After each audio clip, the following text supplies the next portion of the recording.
Yes. Why the Psalms of Sex, you ask? Well, unless you're one of the aliens that drops by occasionally for a visit, all of you listening to me and watching this video got here by sex. Wow, all right, perfect. What a day to hear that. Oh my God, I'm having my Venus return today, so. Congratulations. Perfect, thank you. What do you know? Welcome to Between the Notes. We're on another field trip today. Om Namaste. And I have a beautiful, wise guest with me today. Her name is Laura Amazzone.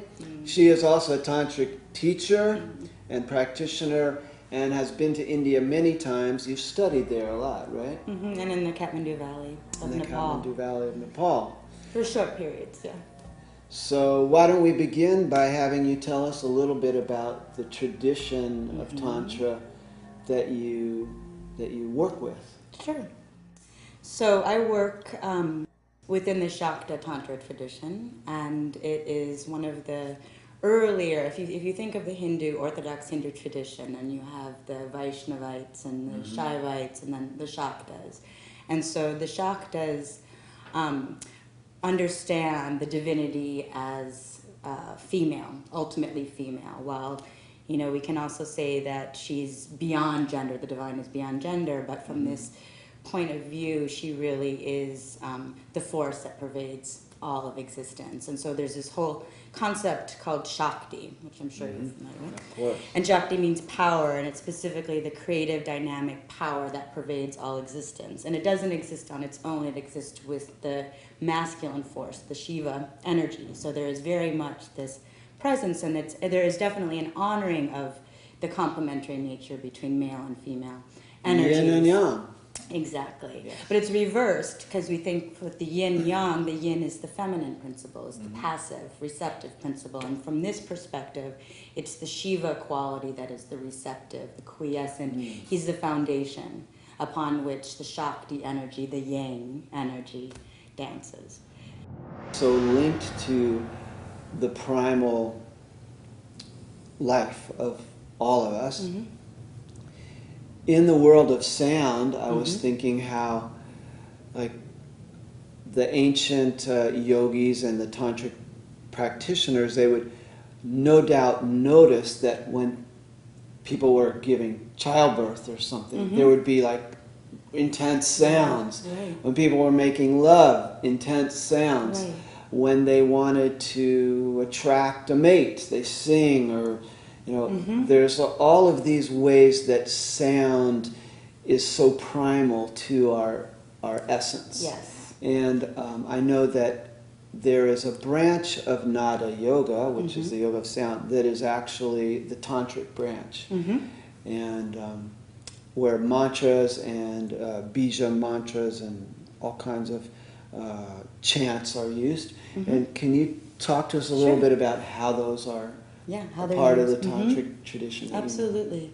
So one thing I think is important to begin with is that sound, this vibration. It's the mother that brings through the vibration the world into being, and so the energy of sound brings things into form, helps things to manifest. It's a creative power. It's a creative power, and so the goddess. There is a goddess, of course, that represents this power, that is the embodiment of this power, and it's the mother Saraswati.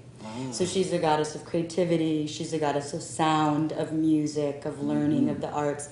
We would say that it is the grace of Saraswati that's even coming through me. She's dancing off my tongue to share this information. She's the power to comprehend. For us having this conversation, anyone who's listening, it's all her. And so this essence, this vibratory essence, that is the mother. And the mantras, particularly in the tantric tradition, there's these bija mantras, these seed mantras. And so a bija mantra for Saraswati would be Aim. And this isn't just something arbitrary. This is something that the ancients studied and really experienced within their being and understood that this vibration is the divine. It's not just sound, it's an expression of the divine. So these mantras, when we recite these mantras in any sort of combination, they may have, other bijas connected to them. They have the power to shift consciousness. So they shift our consciousness, and they also, that can translate into shifting the form, physical form within us and around us. And so I like to think of these seeds, these bijas, as portals of consciousness. Om Aim Saraswatiye Namaha. Om Aim Saraswatiye Namaha. Om Aim Saraswatiye Namaha. Or just Aim. And so the power is through the sound, and then also eventually you take it internally. And so that just becomes something that is constant in your consciousness. Right. And so the subtle vibration of that too is still holding happening. the frequency in your consciousness, even exactly. if you're not verbally, outwardly expressing. It's not necessary. Right. It's about the inner and the outer, and that we in our bodies, from this perspective, the tantric perspective, classical tantric, and specifically within the Shakta tradition, that this body is a temple.